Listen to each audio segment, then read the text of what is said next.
It's Tuesday, April 16th. Yeah, April 16th. And hope you all got your taxes in. I think Susie-q just got them in under the radar, under the bell, right before the bell rang. There you go. There you go. April 15th, come and gone. Hope you paid your taxes. So, once again, yesterday they proved we're all crazy in Chicago as some of those Hamas supporters were blocking the road to the airport. People going to the airport yesterday couldn't get to the airport. Similar to what happened in New York City, San Francisco on the Golden Gate Bridge. I think something happened in LA. It happened everywhere. Miami. Crazy. People are crazy. But the crazy part is, like in San Francisco, it took them 5 hours to resolve it. I think in Chicago, it took over an hour. So it begs the question, how does that happen, right? How does our mayors and elected officials allow people to commandeer a major roadway for hours and hours and put the normal guy, the normal working guy, the normal person that's trying to get to work or go somewhere, hold them hostage? Really, what's that about? Force people to miss their flights?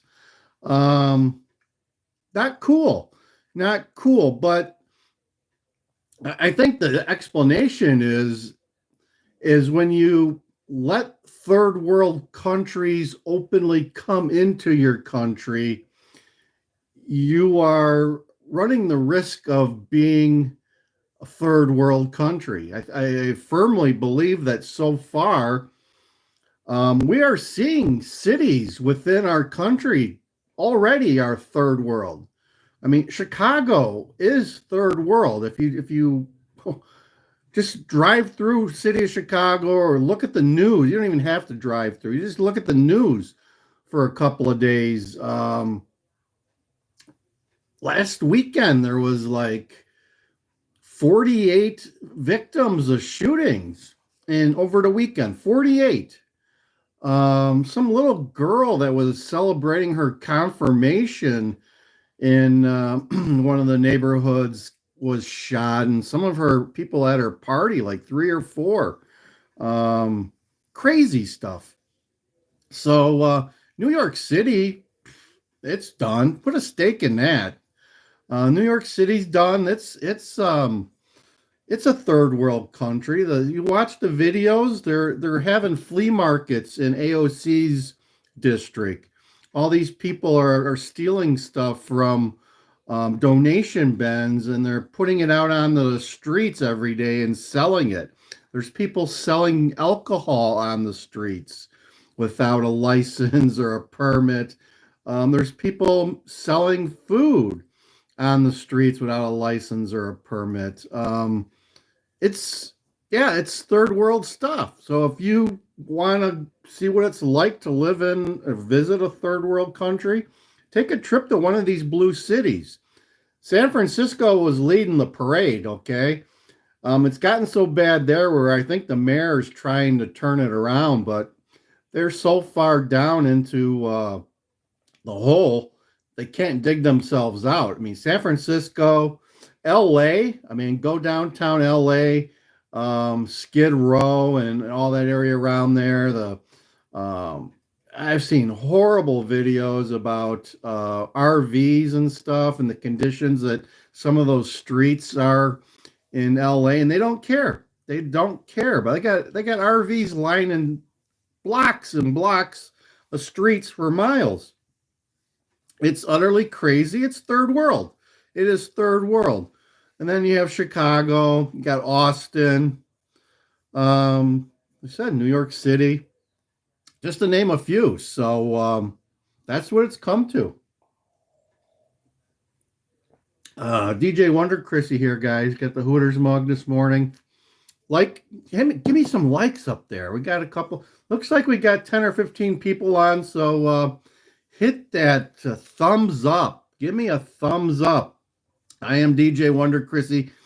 This is Land Cruiser Midwest. We're emanating from the suburbs of Chicago, the Midwest, to give you guys an idea of what's going on.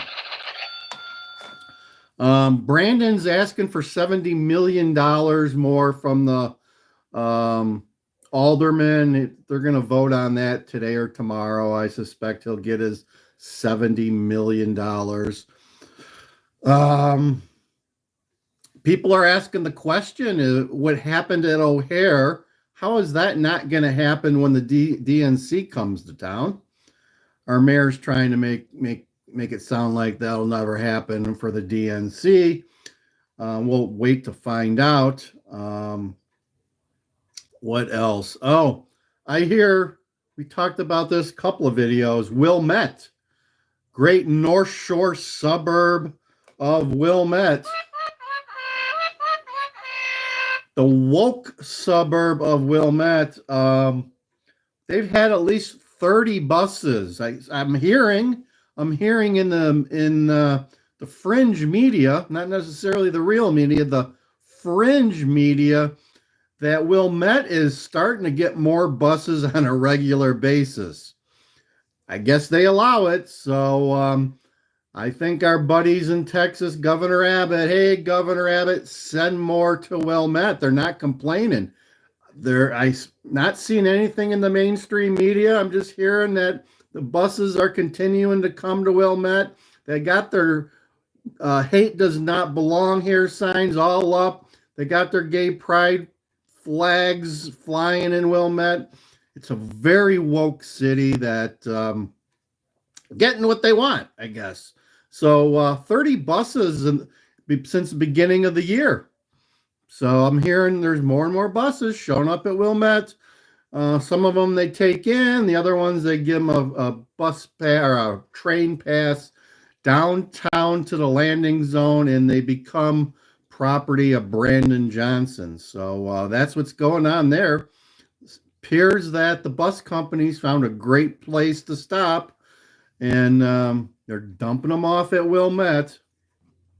Couldn't find a better place. I mean, it's an affluent North Shore suburb that's highly liberal and woke. Okay, that's the only way to describe it.